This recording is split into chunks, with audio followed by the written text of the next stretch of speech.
अगर आपकी फ्रेंड्स भी कॉलेज में हर वक्त सिर्फ बॉयफ्रेंड की बातें करती हैं और आपको लगता है कि इसका असर आपकी पढ़ाई पर पड़ रहा है, तो ऐसे में संत प्रेमानंद महाराज की ये सलाह जरूर सुननी चाहिए।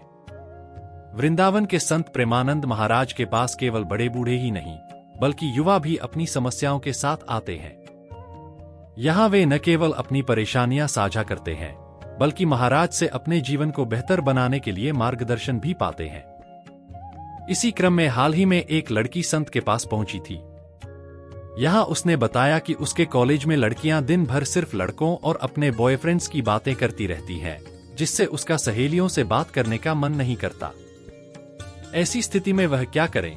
इस सवाल पर संत ने जो जवाब दिया, वह न केवल उस लड़की के लिए बल्कि सभी युवाओं के लिए बेहद उपयोगी है। तो चलिए जानते हैं विस्तार से। सिर्फ लड़कों और बॉयफ्रेंड्स की बातें करते हैं। इंस्टाग्राम पर जारी एक वीडियो में संत प्रेमानंद महाराज के सामने एक लड़की बताती है कि उसने अभी कुछ दिन पहले ही कॉलेज जाना शुरू किया है।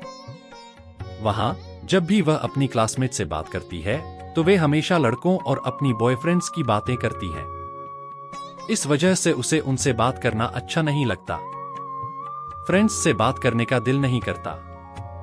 लड़की आगे कहती है कि अगर वह अपनी क्लासमेट से बात नहीं करती, तो लोग उसे अहंकारी कह देते हैं। इस पर संत प्रेमानंद महाराज कहते हैं कि लोग चाहे आपको बेवकूफ कहें, अहंकारी कहें या पुराने जमाने की कहें, लेकिन फिर भी आपको ऐसे बच्चों से बात नहीं करनी चाहिए जो आपसे गंदी बातें करें, गलत संस्कार डालें या आपको गलत मार्ग की तरफ ले जाने की कोशिश करें। मनोरंजन में न फंसे। संत आगे लड़की को समझाते हुए कहते हैं कि मित्र वही होता है जो आपको सही मार्ग पर ले जाए। जब तक आप पढ़ाई कर रहे हैं और अपने जीवन में किसी पद या उन्नति तक नहीं पहुंचे हैं, तब तक मनोरंजन में न फंसे। पढ़ाई में नहीं लगेगा ध्यान। संत बताते हैं कि देह का जो गलत संबंध है, वह आपके मन को इतना प्रभावित करेगा कि पढ़ाई में ध्यान नहीं लगेगा और माता पिता की आज्ञा का पालन करने का मन भी नहीं करेगा।